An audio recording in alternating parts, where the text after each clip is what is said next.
So before we get started, I want to thank you all for your patience, your words of comfort, your different messages over the last week, one of the more challenging in my life. I'm sure the last video I posted made me look like some kind of crazy paranoid creep. I'm not sure if that's really where it's at. You know, I was definitely filming something that was most similar to the voices in my head when I'm really solving through a problem and trying to describe maybe in some ways an unusual brain as necessarily an insane brain. But sometime well after filming that video, I did sort of have a little bit of those challenges. So I've gotten some treatment, some help from friends, like things that are going to help me try to become fitter again, which is a goal I've always cared about.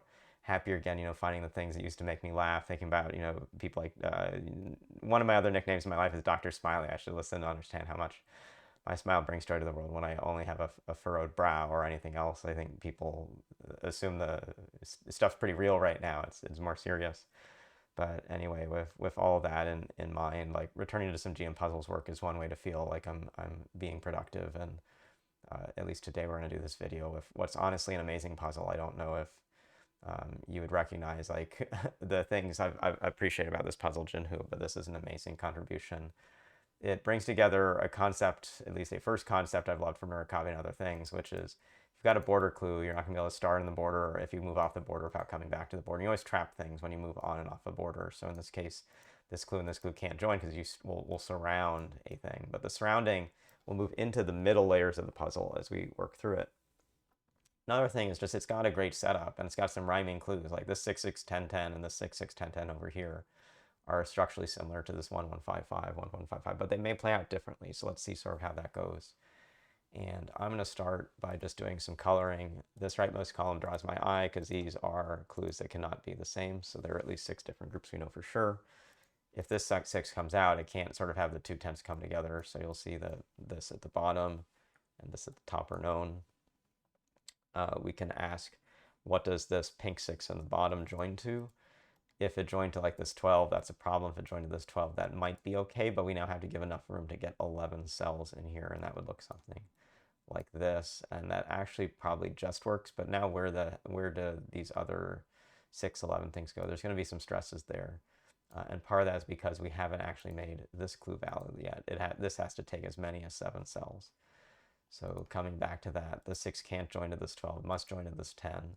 We still don't have to get 7 cells here. Is it possible to take these two and come all the way up here? No, it's not. It's possible to come all the way over here. No, it's not. You'll isolate these cells. You can take 7 this way, leaving behind 9 more you can take this way, and that's some of the first deductions you'll make in this grid. Some thinking like that will sort of play out on the top. So this blue 5 can't come and take this 1 because that's exactly 5 away. That's too large given the 5 clue. Can't come to this 11, but can come to this as long as these two join together. And it's too small. 5 to 11, this is 12 away. These other numbers are all too far away. So you know that's set for sure. I'll just come back and use orange again. These are a connected group. Using that thinking, let's go to the upper left corner. Actually, the same kinds of deductions make sense there. If this 5 is forced to join to this 5, but these next two have to be different, we're going to now have, say, a purple here and a brown here. This brown has to connect to something. It can't connect to this 10 or 12 or anything else. Those are all too far away. This is exactly 10 away, exactly 12 away. This brown can't connect to this 11 because it now has no place for the purple to join. So having the 1, 10 this way, and sorry, the 5, 11 this way, and the brown that way makes those join. So now it's come back to a question we parked before, like what does this yellow join to? What does this, maybe even better, what does this red join to? The red can join to this or this, but one of those will strand it out. So I really have 2 layers of how this goes. And those layers have to be perfect paths. Like we can't cross this line in making those 11 cells chosen. We can't cross this line in making the 9 cells for that chosen, or else we'd be too large of a group. So this overall connection to the lower right is now finally logically forced through other colors we put elsewhere into the grid. I'll just shade these regions for completeness. And now we can look at everything that's been assigned and say, well, this lower left corner now, it looks like it has to exactly be a 4x4 box again, and it does. So we sort of already know how this goes. One color I want to use right now is red, but these and these will join together. This needs to take 7. This needs to take 9, and that works out. And the rest of the grid now sort of divides into 2 4x6 boxes. and they all have the same clues now in that division, although there's been the 5s and 1s are in different meanings of spots. But we've got some hard cells to take. Like because there are border clues, understand that I can't like have purple reach out and join to this border down here. That's going to shut it off. So at the start, we'll know that this 11 has to sort of come, sorry, I didn't change the color. This 11 has to sort of come over to here and then work its way up. This blue has to come down and actually take this edge. There aren't other groups that can take this edge, but in doing so, it's now taken 10 cells. And that's the same over here. And so now we've got another layer of the onion complete.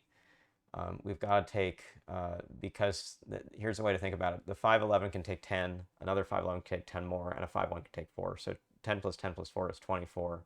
4 times 6 is 24. There are these groups that require these sizes. So this has to take 4, and this remaining group takes 10, and we fill that in. This red group takes 4, and the remaining in purple takes 10 to fill it in, and we finish what's an amazing puzzle. And I should go back to trying to be Dr. Smiley, making people feel better now. I mean, I'm happy to at least be filming this video and connecting back with you all. Like for all of you who are very, very concerned that like a solution PDF's a little late, like they'll be on time going forward. The teams learn how to watch out for this a little better. And I do, again, thank you, JinHoo. Thank you, everyone else, for watching these videos, for sharing the love of the GMPuzzles community. We are a community of love. We publish people even when they sometimes are the recipients of hate, and it's in part because I know the joy that these puzzles can give to people in times of stress. The reality of how I got into doing World Puzzle Championship puzzles was it was how I was recovering from a breakup in my life. I got some of these books and just solved them for hours on end, and the positive endorphin release from puzzles is far better than negative endorphin release you can get from drugs and other substances and other things. So anyway, we've bracketed the JinHoo Ahn border clues puzzle with some life lessons. At least you can see I'm working through some things. But thanks so much for the time, the attention, the caring, and the community will give back to you as well over time through brilliant puzzles, absolutely brilliant puzzles like this one with the break apart of layers. Thanks. We'll see you again soon.